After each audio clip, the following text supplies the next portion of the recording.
The NHL trade deadline for the 2022-23 season is tomorrow at 3 p.m. Eastern. While the final day is always a furious onslaught of trades, there have already been some major deals, including Bo Horvat to the New York Islanders, Vladimir Tarasenko and Patrick Kane to the New York Rangers, Timo Meier to the New Jersey Devils, and Ryan O'Reilly to the Toronto Maple Leafs. Many other big names are potentially on the move, including Erik Karlsson, James Van Riemsdyk, and Brock Boeser. Hello, friends, and welcome to another edition of TXN Sports World. I am your host, Anthony Florio, joined as always by good old MF Michael Fletcher. We are awaiting perhaps the presence of Michael Bullock. If he comes in, we'll catch him up on what he missed. If not, then we will hopefully have him back with us tomorrow night for the Cerebral Smack Talk. But light docket this week. We're going to talk about the NHL trade deadline. We got Manny Machado staying with the San Diego Padres. And then we will close it out with our preview of week 3 of the XFL. So light docket this time around, but next week, big show.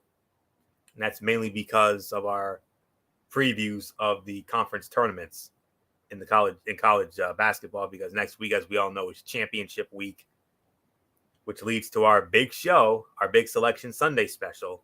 And we'll have details on that soon enough. But for right now, let's get into the NHL trade deadline, the notable moves,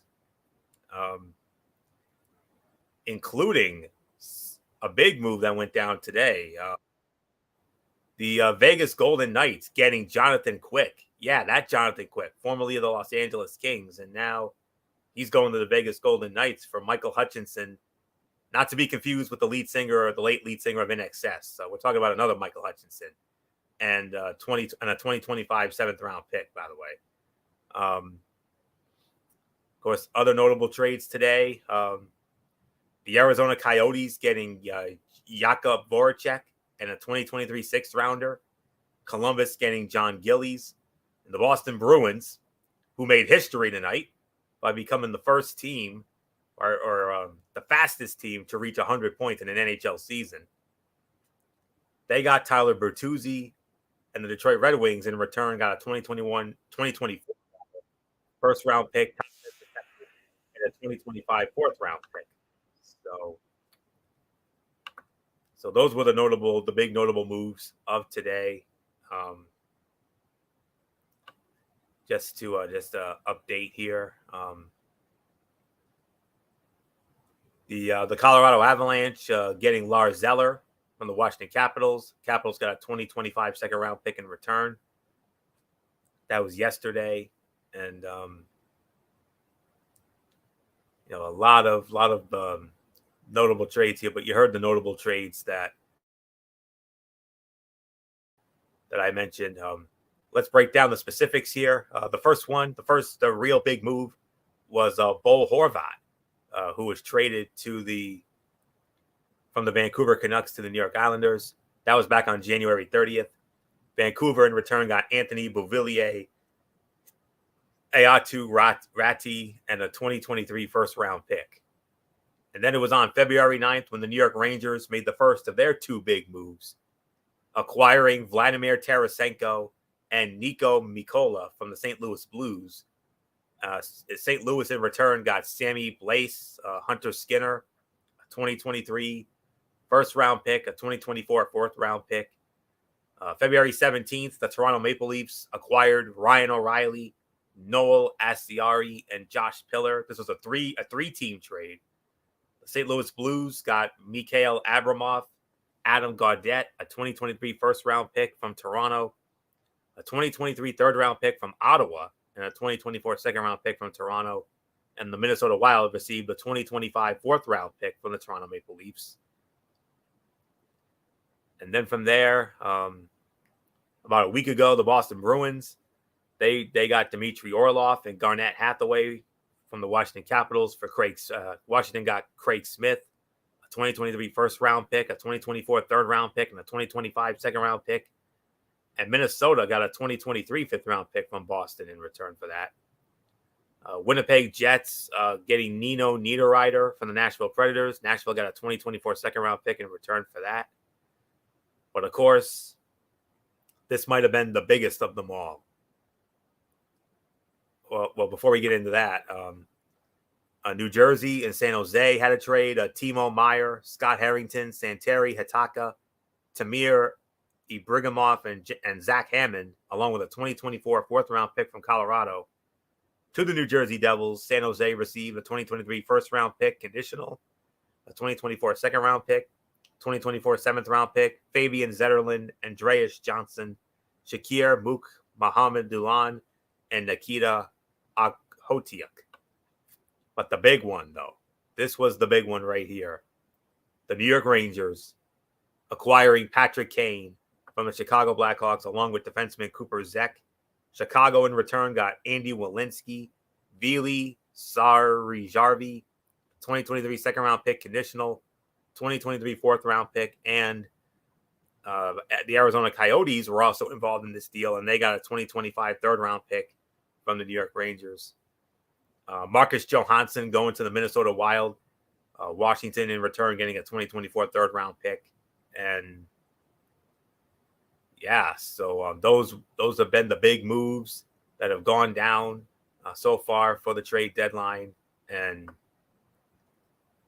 lot of great deals here. But if I'm going to be perfectly honest with you, I know I'm going to sound like a homer, but I don't care. The New York Rangers, man. I mean, certainly, especially after they came so close last year from going to the Stanley Cup Finals, and now the New York Rangers obviously going all in. I mean, and getting Vladimir Tarasenko was one thing, but now you throw in Patrick Kane, one of the we all know what happened. He was the heart and soul, one of the heart and souls of the Chicago Blackhawks during that dynasty. When they won those 3 Stanley Cups in 6 years, him and Jonathan Toews. I mean, that was a two-headed monster down there, and made those teams so fun to watch. And I know Matt Ward, our dear friend and longtime follower of the show and insider, he no question about it. He definitely was spoiled during that time, and Patrick Kane was one of the reasons why. As a matter of fact, Patrick Kane scored the Stanley Cup winning overtime goal in 2010 that beat Philly. The one that, where everybody was wondering, where was it? Where was it? But then they eventually found it, and it stood. So, but nonetheless, a very exciting trade deadline. I mean,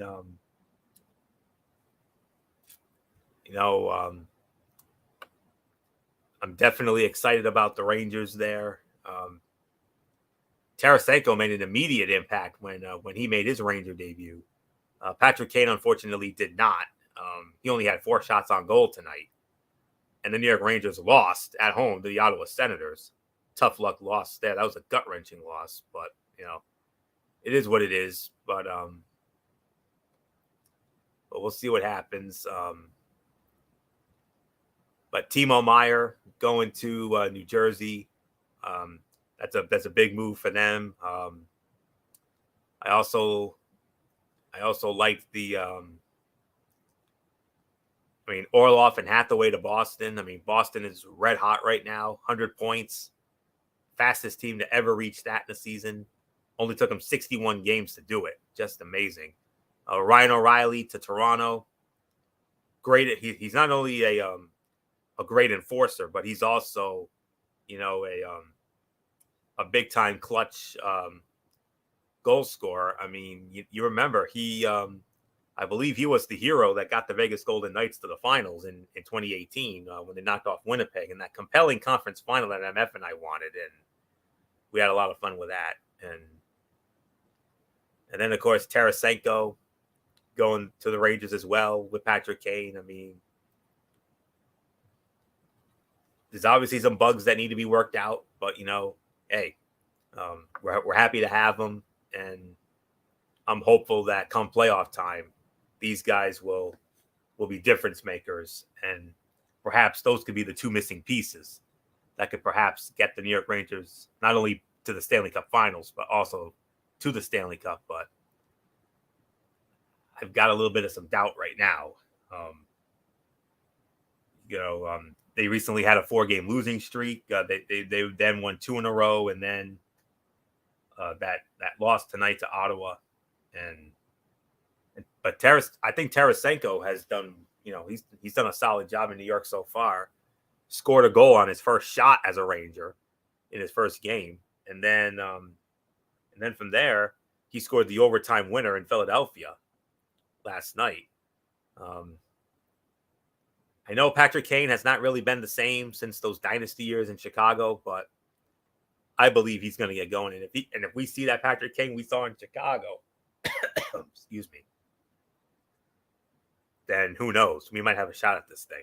But a very interesting trade deadline indeed. So not much more for me to say here. So MF, come on in. You heard all those notable trades according to our trade tracker right now. So, but hey, the most exciting, of course, for us, getting Vladimir Tarasenko and Patrick Kane, but not just those guys. You heard all those other names I mentioned and their new landing spots. So, so with that, MF, Doc, the Doc to my Enzo, the Gary Thorne to my Bill Clement. Let's get your thoughts on the trade deadline tracker so far before before it comes to an end at 3 tomorrow. Yeah, no, this has been an excellent tracker. Going into this, we knew certain teams was going to have to make some moves. Obviously, you're going to want to make the run for the Stanley Cup and everything else. And I have to admit, the way that this thing played out, the way that this really set it up, it set it up brilliantly. I think every team that they've done up to this point has been amazing. I think everything that has come out has been looking practically flawless, if you really think about it. And yeah, if you really think about it, the entire season, when you look at Boston, and that's the thing, everybody was saying it's Boston's to lose and everything else. I kind of feel like with the trades that they've done, New Jersey's gotten better. I felt New York has gotten better. Tarasenko and Patrick Kane will make differences. I believe that, you can't sleep on Tampa. Toronto made a couple of moves. I think right now, the gap, even though that gap is wide, I think it might be closing a little bit. I know a lot of people are going to be like, well, not really, because look what Bruins just did tonight, 7-1 over the Buffalo Sabres. But that's Buffalo. Do that against the New York Rangers. Try to do that against the Toronto Maple Leafs. Try to do that against, the Tampa Bay Lightning. Try to do that against Carolina. Jersey. Try to do that against New Jersey. Then we might take you a lot more seriously. But, right now, me and Kevin LaRoche were talking about this. The Eastern Conference playoffs this year is going to be an absolute bloodbath. It is going to be nuts. And we're going to be here for it. And we're going to be here for it. It is going to be insane what we're looking at. Think about it. Right now, we're looking at a possible Rangers-Devils first round. Can you say now? Can you say 1994 Eastern Conference Finals, only the greatest conference final series ever? Yeah. And it has the feeling of 7. It does. The Timo Meier move is big for New Jersey, but when you got the Rangers and the Devils going at it, it's going to be a war. Whoever comes out of that is not going to be the same. Of course, the Bruins, right now, it looks like they're possibly going to play either Washington or Pittsburgh round 1, and then the other in the Atlantic is going to be Toronto and Tampa. You know Toronto wants revenge. Tampa's been their boogeyman for a number of years now. And the thing is this what makes this absolutely insane. The New York Rangers are right now in 6, I think, overall. Their point differential is better than any team in the West. That's ridiculous. That's unheard of. You heard me right? Wow. They are the 6th best team in the East right now, the New York Rangers. 6th. And they have more points than any team in the West combined. Yikes. Like, the Stanley Cup this year is coming out of the Eastern Conference. I'm just saying it right now. The only team that I think has a legitimate shot to win the Cup out of the West is the defending champions, the Colorado Avalanche. Because every other team, I don't think there's no team that stacks up closely to the teams in the East. There isn't. There isn't. Top heavy, right? It's top heavy. Yes. Vintage MF saying. Yep, exactly. So it is absolutely crazy with all the moves that they made. And we're not even done yet. Tomorrow's the deadline. Mm-hmm. What other moves could be done? I know for New York, they're probably looking at the defenseman now because of the fact with what just happened to Tyler Mott, who suffered a concussion, dirty hit that led to a 5-minute major in the game misconduct in the Rangers versus Senators game tonight. So New York might be looking for a defenseman now. We're looking for a bottom 6 defenseman. So the Rangers might not be done in the trade deadline. They might have to go back into the trade deadline one more time. They might have to look for another team now to be possibly looking for a trade to compensate for Tyler Mott. And then we got to wait for DeAndre Miller to get back because he got suspended for 3 games for, he pulled a Roberto Alomar, for heaven's sakes. I cannot believe he did it. The idiot. Against the LA Kings, yeah. Against the LA Kings. Suspended 3 games for pulling a Roberto Alomar. Are you freaking kidding me? At this point in the season, the knuckleheadness should not have reared its ugly head, and it did. That was him being a goon. I hate to say it, but yeah, it was goonery. Don't even get me started. Don't even get me started. I want to rant right now on Keandre Miller. I cannot believe he did that. I'm gonna insert the payback for 2014 joke in here. So because we know we don't talk about 2014, but yeah. It's but there's certain ways to get payback on 2014, but that's not it. Come on. So this has been a great trading deadline. There's really nothing more to say, Anthony. Yeah, let's move on, bro. Okay, and we're gonna move on to Manny Machado. Having signed All-Star slugger Manny Machado for more than another decade, San Diego Padres chairman Peter Seidler was clear with his goal. He said, and I quote, "We're here to win a championship, and we came reasonably close last year. We believe we have every chance this year. Non-conflicted people are saying, hey, the Padres got a shot. 1 year soon, the baseball gods will shine on the San Diego Padres, and we will have a parade." San Diego, which has never won a World Series title, finalized, you ready for this? A $350 million 11-year contract with Manny Machado on Tuesday, the 4th largest deal in baseball history. He gets a $45 million signing bonus, of which $10 million is payable this December 1st, and $5 million on each December 1st from 2027 through 2033. He receives salaries of $13 million in each of the next 3 seasons, $21 million in 2026, and $35 million annually from 2027 through 2033.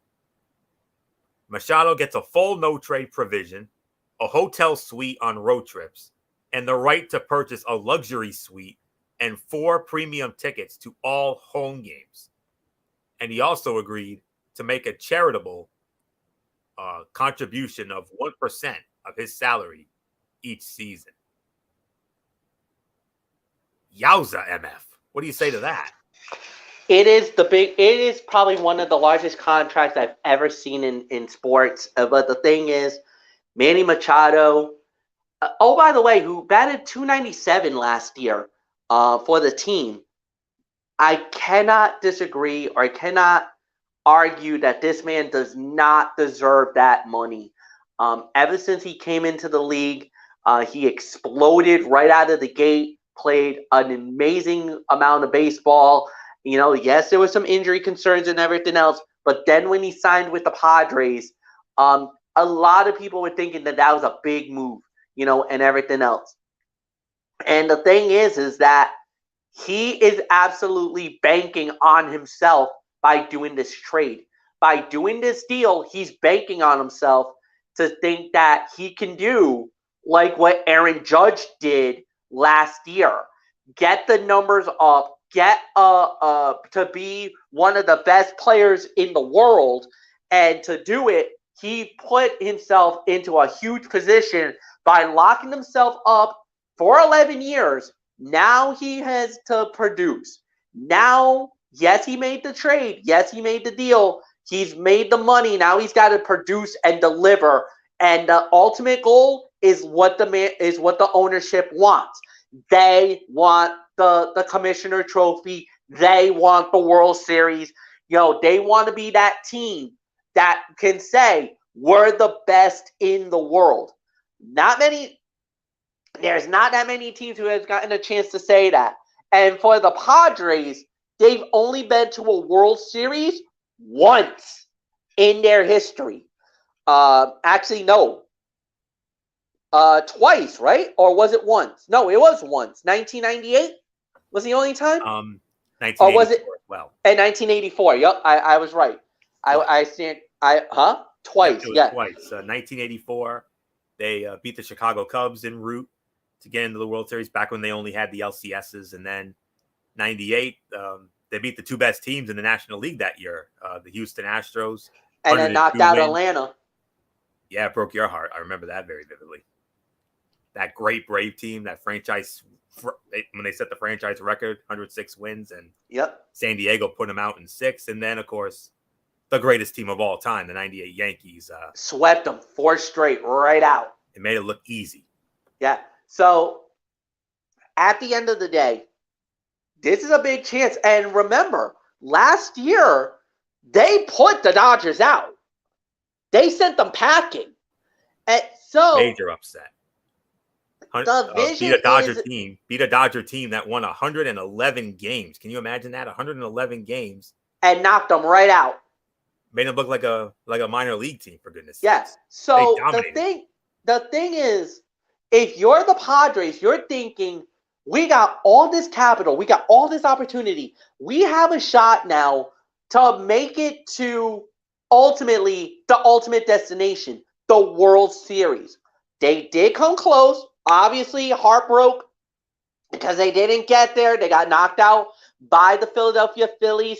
And honestly, a lot of people can say the Phillies maybe peaked at the right time, got a big run at the end where even during the season, you were thinking in the back of your mind, they had no business to make it to the World Series, but they did. They got there. They won it. They did everything they needed it to do to get to the final. But now here they are, and now we're looking at possibly a huge run, an opportunity. We'll wait and see how it plays out. But for Manny Machado to get that money and to make this deal, this is a huge, huge, huge get and a big moment for him. And hopefully this will lead to him possibly capturing the World Series championship for the first time in their franchise history for the Padres. Like you said, the management squad and the ownership has very lofty expectations, but to lock up a superstar like Manny Machado, You could not let him get away to get into free agency, because if he goes into free agency, God knows how many teams would have jumped into this fray and try to get his services. That's the same thing like with the Aaron Judge thing. When Aaron Judge was out there, you saw how many teams jumped him, how many teams went after him. You had the Dodgers, you had the Padres. There was even a deal in place with the San Francisco Giants. Everybody and their mother thought he was going to San Francisco. They did not think Judge was going to New York. To going back to the Yankees, they were like, "Oh, it's almost a done deal." He flies back to New York. He signs with the Yankees. Not only signs with the Yankees, but now he's the captain of the squad. So that's why you could tell that there wasn't any animosity. There wasn't any bad blood. There was nothing wrong. It's just that Manny Machado believes in himself, believes in the body of work, and more importantly, believes wholeheartedly that he could be what the Padres wants him to be. So he's taking the risk. He's taking a chance. Can he do it? We'll see. But I do say that he's well deserving of the money that he's got. He's well deserving of the opportunity that he's getting. And it was a no-brainer for him to sign with the Padres, because the Padres and them was going to work, and everything. I think it's going to be great for him and great for the squad. Now they have a proven leader and a guy who can definitely deliver in the clutch, to say the very least. Nothing more to say. Anthony, it's yours. Yeah. Machado, who has helped turn the Padres into a World Series contender, finished second in the NL MVP race last year as the Padres reached the National League Championship Series before losing to the Philadelphia Phillies. He figures to anchor a star-laden lineup that includes Xander Bogaerts, Juan Soto, and Fernando Tatis Jr., who is on track to return on April 20th from an 80-game suspension for a positive test for a performance-enhancing drug. Machado and Bogaerts are under contract through 2033 and Tatis through 2034. MF, you are a smidgen off. Machado batted 298 with 32 home runs and 120 RBI. Oh, all right. I was 1 point off. I think I said 297, so not bad. With stats and figures, that's more you than me. But I mean, to be off by just 1 point, that's not bad for me. No, not at all. Not at all. But let me just get rid of this pop-up video here that came up. All right. As I was saying, Machado batted 298 with 32 homers and 102 RBI last year and is entering his 12th big league season. The six-time All-Star has a 282 career batting average with an 833 OPS, 283 homers, and 853 RBI. His deals total trails contracts for Mike Trout, who has the biggest at $426.5 million for 12 years with the LA Angels of Anaheim. Mookie Betts of the LA Dodgers, $365 million for 12 years. And of course, the Judge, Aaron Judge, $360 million for 9 years to stay with the Yankees. However, Machado's $31.8 million average ranks just 14th among active players. $31.8 million average, 14th. Wow. Okay. Manny Machado had said that after this season, he planned to opt out of the $300 million 10-year deal he signed as a free agent in 2019. With the $120 million he already has received, the new contract increases the Padres' commitment to Machado to $470 million over 15 years. Yowza. So, it's obvious San Diego's all in. You remember that Cinderella run they made last year, defeating, pulling the upset of the LA Dodgers, which was the upset of last year's playoffs. That 111 Dodger win team and knocked them out in 4 games. And then And then, of course, losing in 5 to the Philadelphia Phillies in the NLCS. That was basically the Bryce Harper show, as we all know, because Harper just absolutely dominated them. And, well, it's obvious San Diego is one of the teams to watch in the National League. Of course, the Dodgers are going to be there. St. Louis is going to be there. San Diego's going to be there. The Mets are going to be there. MF, don't worry, your Braves will be there too. There's at least 7 or 8 teams I legitimately think could win the NL. And you even said it. The Mets, the Braves, the Phils, at least in the East. Then when you get to the Central, maybe the Cardinals. I think that's a team you got to kind of keep an eye on. Out West, yeah, I'll say it. Dodgers, Padres. So, I mean, that's 7 teams right there that I just named. So, yeah, I agree. I think there's at least 6 or 7 that could win it. So it's definitely gonna be it's gonna be interesting. Most certainly, and it all gets started 4 weeks from today. So, but it'll be in 3 weeks. Here's another programming note: March 23rd.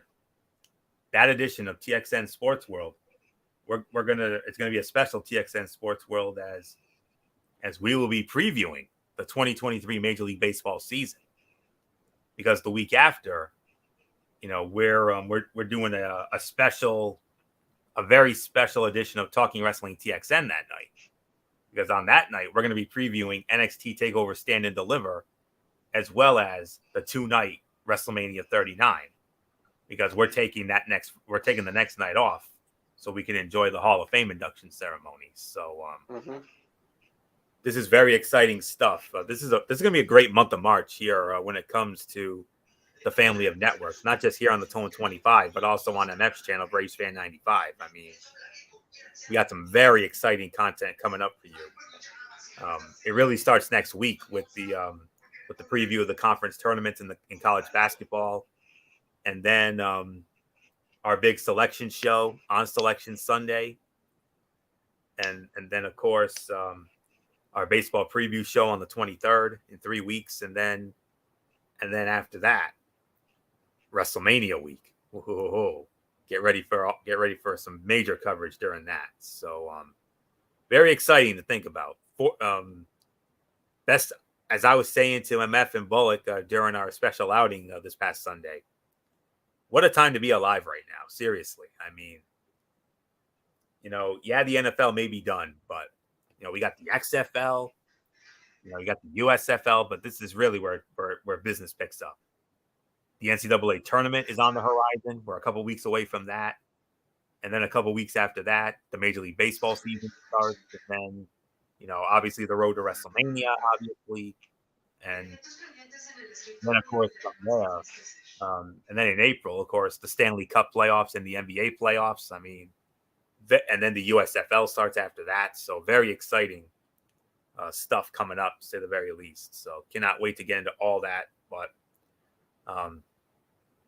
big get for San Diego, and they're obviously all in. And after they came so very close last year, could this be the year they get there? I don't know. It's possible, but with how top heavy that National League is, we're just gonna have to wait and see. So not really much more to say on that. So with that, we move on now to our main event of the evening, which will be our preview of week number 3 in the XFL. We got very unique setup this time around. We got 1 game on Saturday, and then how about this? Not 1, not 2, but 3 games on Sunday. It's going to be almost like what we had in the Super Wildcard round this past season. With an early game, a late afternoon game, and then a prime time game, a night game. So So let's run it down. Okay. Okay. A little slow here. Okay. In no particular order. Well, actually, this is how I like to do it. So, okay, here we go. Week number 3 of the XFL.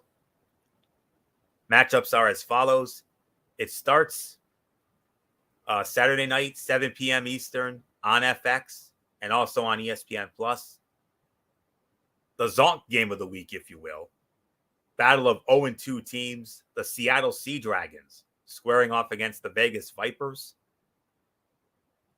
And then we go from the Zonk game of the week to the game of the week, a battle of 2-0 teams. This would have been the Tony and Mikey special if we were doing it.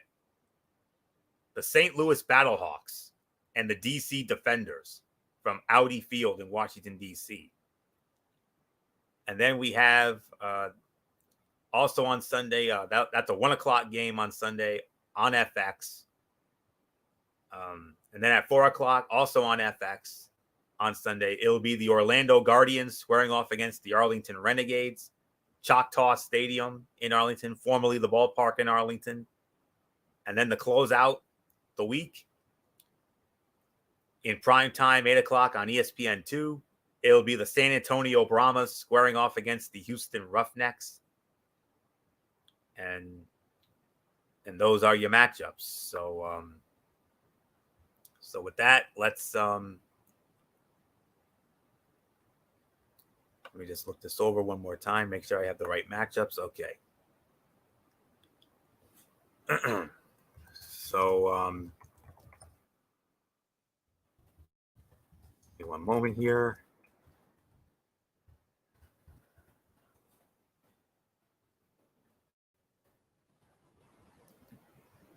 Okay. So okay. So started off with we'll start it out with the Seattle Sea Dragons and the Vegas Vipers. Seattle played well enough to win its first 2 games, but failed to make enough critical plays down the stretch. Conversely, the Vipers were extremely sluggish in last week's loss to Houston. Despite this, Las Vegas's defense, as they showed in week 1, is capable of taking over a game by itself. The Vipers also have some offensive potential in the form of Brett Hundley, who replaced Luis Perez during last Sunday's loss.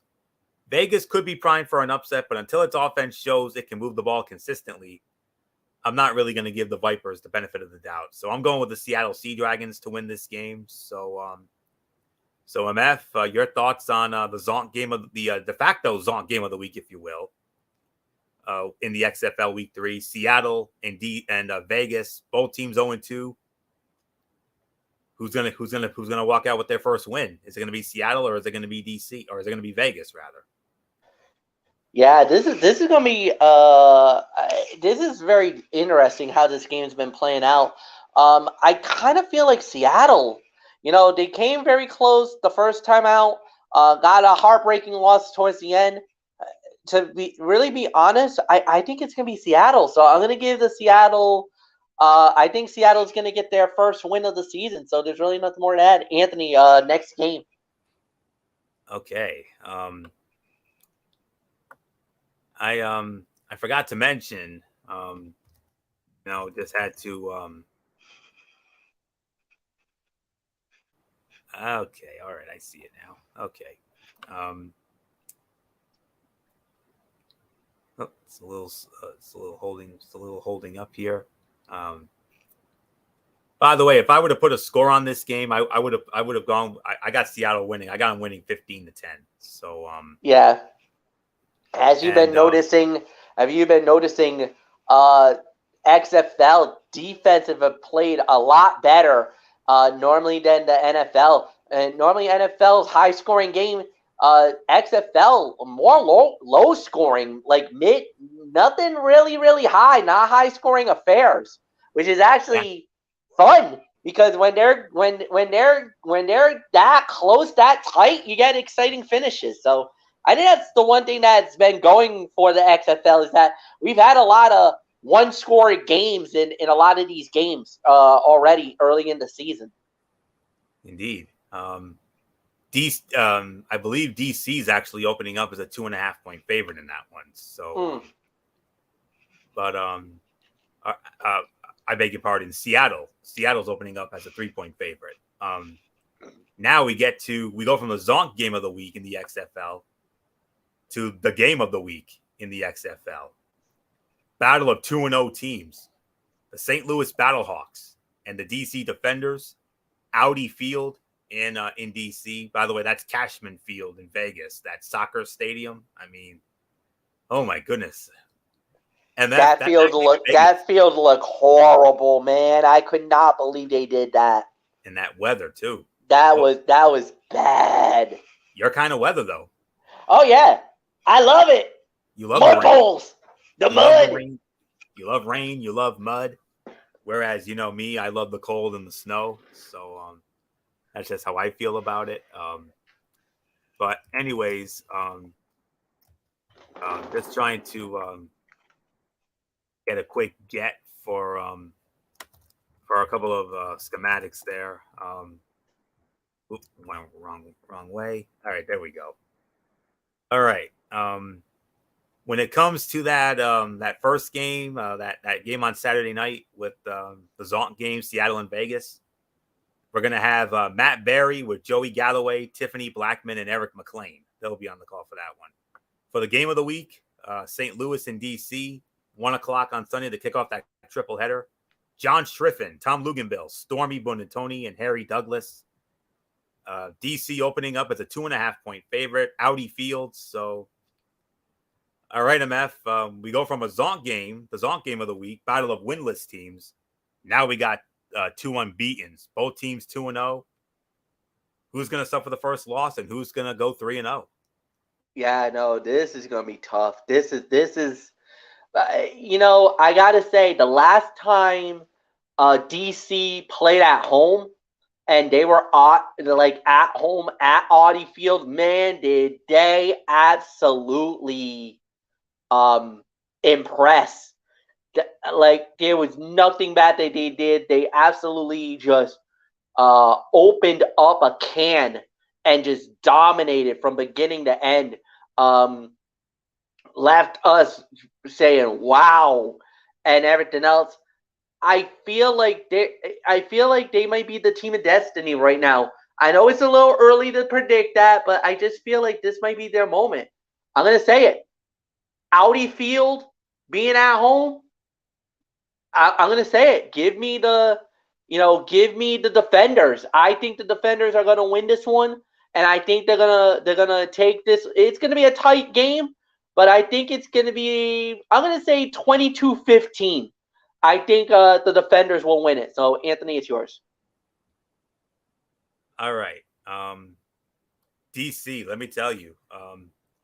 Despite the week 1 victory, their offensive performance gave me a little bit of some pause, if I'm going to be honest with you. Without that raucous home field advantage, I wonder how would they fare all the way across the country in Vegas. Well, DC was outscored 6-0 in the first half, but then went on an 18-0 run in the final 2 quarters. Jordan Tiamu threw for 93 yards on 23 passing attempts, but the Defenders rushed for a whopping 229 yards and 2 touchdowns. The Battlehawks have started the season off with 2 game-winning drives, but I think the X factor in this week's matchup is that the Defenders are playing in DC. So, MF, I agree with you. I'm going with the Defenders to remain perfect in this battle of unbeatens. What did you say, 22-15? Well, I want to go just a smidgen lower, 20-15. But I'm with you. I got DC winning. All right, next up, we have the Orlando Guardians going up against the Arlington Renegades. From Choctaw Stadium, formerly the ballpark in Arlington. That's also on FX. Announcers for that game will be, as soon as I can get it here, Lowell Galindo, Sam Acho, Ian Fitzsimmons, and Taylor McGregor. Arlington opening up as an 8-point favorite. Yeah. Orlando's a mess. they've lost both of their games by at least 18 points, and frustrations appear to be mounting. 8 points is clearly the biggest spread we've seen in the XFL so far, but take Arlington everything and throw that ML in a parlay too. I mean, it's definitely going to be Arlington here. I got Arlington. I think this is the lock of the week. I say Arlington wins this game. My final 24-14. I'm not feeling that Orlando team. I was considering them, but I'm glad I didn't. No, you can't. Like you said, Arizona. they're nothing but a complete and utter mess. They're just not playing with the same fire and passion that you thought that they would early in the year. They just cannot hang. And I honestly believe in my heart of hearts, I'm with you on this one, Anthony. This is obviously the lock of the week for me as well. And I do believe when it's all said and done, yeah, give me Arlington as give me the Renegades. I think the Renegades will win this one, and they'll win this one going away. So I really got nothing more to say. Anthony, it's yours. Final game. Yep, final game of the night. Sunday night, 8 o'clock, ESPN2. The San Antonio Brahmas squaring off against the Houston Roughnecks. This is the number 2 game of the week right here. On the call for this one will be Tom Hart, Cole Kubelik, Don Davenport, and Taylor Davis. And Houston opening up as a 4.5-point favorite. All right, MF, I'm going to be honest with you. I was torn between two teams. I was initially going to go with Orlando because they were formerly the New York Guardians, but I found my team now. It is the Houston Roughnecks, and that's because of my boy, one of my former coaches with Buffalo, Mr. Wade Phillips, and we know his body of work from all his years in coaching, not just in Buffalo, but everywhere he's been. So, and he's doing it with this Houston team, and I've gone on the record, and I'm going to go on the record again. I think this Houston Roughneck team is the team to beat as of right now. I think the only other team right now that could possibly upend them would be the DC Defenders, but you got yourself a wagon here, Anthony. Houston's looking pretty good. The first 2 games out, they've looked pretty impressive. And I'm with you on this one. I think Houston is definitely the one of the best teams. Now, I would say maybe from top to bottom, they're one of the best teams out there. And I honestly believe that they could win this. So, yeah, I got Houston winning this game. Really nothing more to add. Floyo, you got the final say tonight. The Roughnecks have won both of their first 2 games by at least 9 points. We all know they are good, but personally, I'm still trying to figure out the San Antonio Brahmas. In week 1 against the St. Louis Battlehawks, they had an epic collapse that's worthy of its own documentary. Last week, they blew out the worst team in the league, ran them out of their own house. The Orlando Guardians ran them out of the Citrus Bowl. Although they didn't really take control until the second half. Jack Cohn completed 16 of 24 passes for 165 yards and 3 touchdowns against the lowly Guardians. We'll learn more about him and the Brahmas in this week's matchup. But I'm going to lean to the favorites here. San Antonio 1-1 against the spread. Houston is 2-0. I'm definitely more comfortable going with Houston here. But it's going to be a close game. I'm going to say Houston wins this one. I'm going to say 26-20. Houston defeats San Antonio. So it's really not much more for me to add to that. So with that will put the bow on this edition of TXN Sports World. We want to thank you all so very much for tuning in as always. We'll be back with you tomorrow night at this time, 11 p.m., immediately following Rampage over on MF's channel, Brace Fan 95, for another edition of the Cerebral Smack Talk, as we will be reviewing Friday Night SmackDown, a rare, and I do mean rare, live edition of AEW Rampage from the Cow Palace in San Francisco, the final tune-up before Revolution. And speaking of Revolution, we will preview the AEW Revolution pay-per-view as well. And then from there, Monday night, of course, Ridiculously Raw. We continue the road to WrestleMania 39. Monday Night Raw from the TD Garden in Boston. We'll get into that. And, of course, the return of my traditional Tony's Take, Impact Wrestling, and NXT Level Up. And let me tell you about Impact Wrestling. We had a title change tonight. History was made. Unprecedented crowning. you'll find out all about it come my Tony's Take Monday nights. So I can say on that, very exciting stuff, and what a match it was. Let me tell you. And then Wednesday night, of course, we have Wednesday Night Madness. My guess is we'll probably review the AEW pay-per-view here, and then we'll get into NXT and AEW Dynamite, the Fallout. And then next Thursday night, TXN Sports World. Unless other things come up, the only things we have on the docket is our preview of Week 4 of the XFL, and then in the main event, we will preview the conference tournaments in college hoops. Oh, we got Michael Bullock here. Let me bring him in. All right, Michael Bullock, come on in. Let's get you caught up. We didn't have much to talk about tonight, but we're gonna get you. I want to get your thoughts on some things. First up, I'll probably head on out then, Florio, because I guess my work is done here. Bullock, good luck, enjoy, and Florio, I'll see you tomorrow. All right, MF, we'll see you tomorrow night on your channel, Raceway 95, for the Cerebral Smack Talk. All right, Michael Bullock, come on in. Let's get you caught up here. NHL trade deadline. Those we got into some of the notable moves, and of course, your Boston Bruins locked up David Pastrnak, of course, and the Rangers with their big trades of Vladimir Tarasenko and Patrick Kane. I'm sure you've kept an eye on the trackers. So, your thoughts on what we've seen so far with the NHL trade deadline coming to an end at 3:00 tomorrow? Boy, I'll tell you what, Florio. I mean, we definitely seen some major moves in the NHL, and the Bruins obviously made some moves, obviously to help bolster their depth. But obviously, the big story, of course, doesn't involve a trade, like you said, was David Pastrnak. I mean, signing an 8-year, $90 million extension to stay with the Bruins. I mean, a lot of questions were uncertain, Florio, because many people thought maybe Pastrnak was going to walk after this season, but nope, he's going to remain a Boston Bruin for the next 8 years. So, and that's big, especially with what he can do offensively. And they made some nice little moves here. I mean, to, like I said, help bolster their depth.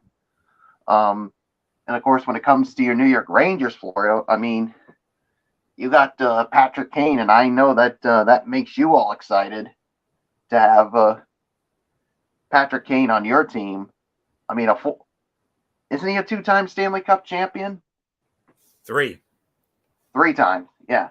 2010, 2013, and 2015. Yeah, so you got a guy with experience, so definitely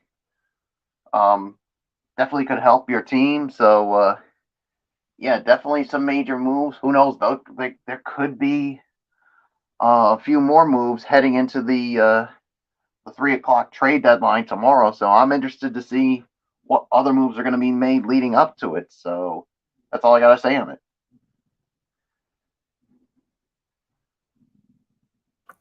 All right, and we also talked about Manny Machado staying with the San Diego Padres, an 11-year, $350 million deal, the fourth largest lucrative contract in MLB history.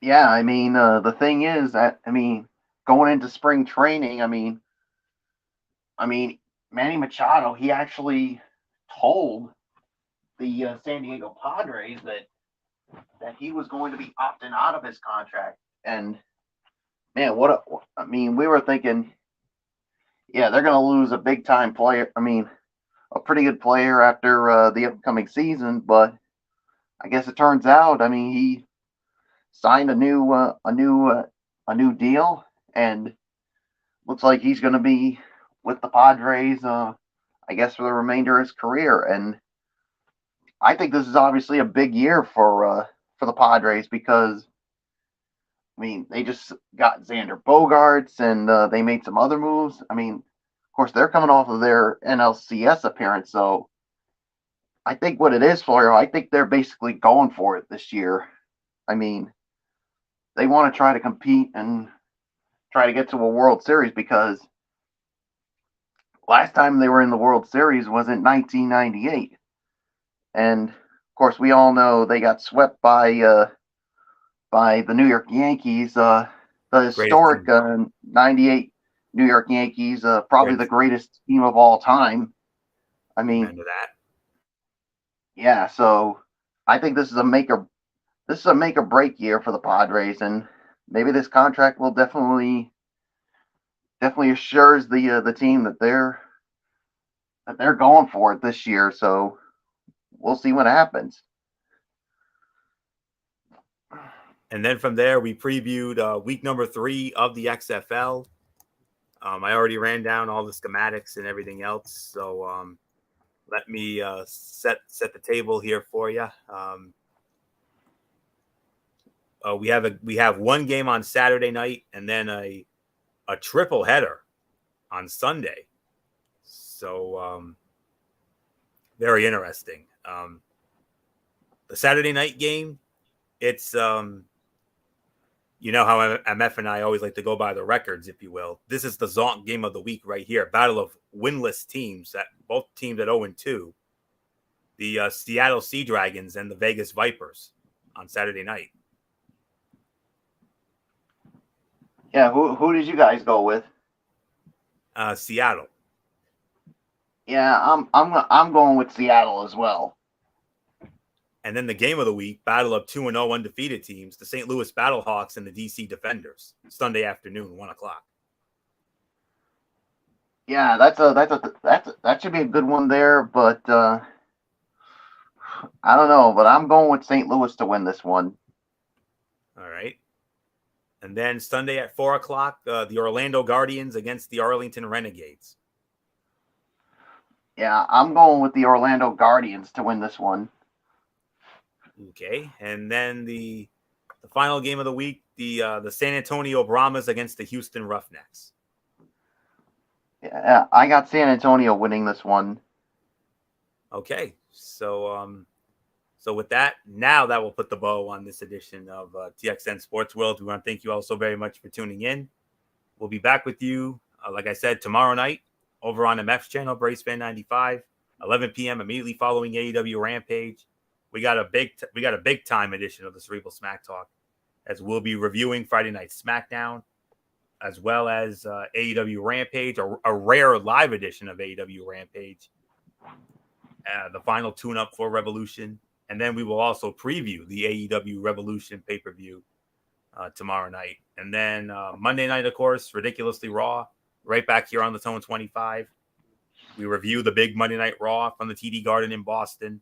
And then, of course, the return of my Tony's Take, traditional Tony's Take, rather, Impact Wrestling, NXT Level Up. And as I mentioned before, Impact Wrestling, history was made. We had a title switch tonight. In the immortal words of MF and Gorilla Monsoon, history was made. Unprecedented crowning. I'll get more into that on Monday night. Wednesday night, we have Wednesday Night Madness with MF, Brace Fan 95. I'm guessing that's where we'll probably review the AEW Revolution pay-per-view, along with NXT and AEW Dynamite as always. And then next week here on TXN Sports World, we preview week 4 of the XFL, and we will preview the conference tournaments in college basketball as part of championship week. So we'll get into that on this show next week. If anything else comes up, we will most certainly add to that. And then we go from there. So that's it. So until tomorrow night for the Cerebral Smack Talk over on the MX channel, Brace Fan 95, it's Anthony Floyer here for Michael Bullock, and in spirit, good old MF Michael Fletcher, and of course, always and forever, the First Lady Dee Dee Woodson. You know the routine, everybody. Thumbs up. Talk to you later. Yeah, throw it up, Fortune Forest style. Bye for now, my friends. God bless. Be good to each other. Have a blessed Friday, and until tomorrow night for the Cerebral Smack Talk, you've been watching TXN Sports World right here on the Tone 25 on YouTube and StreamYard.com.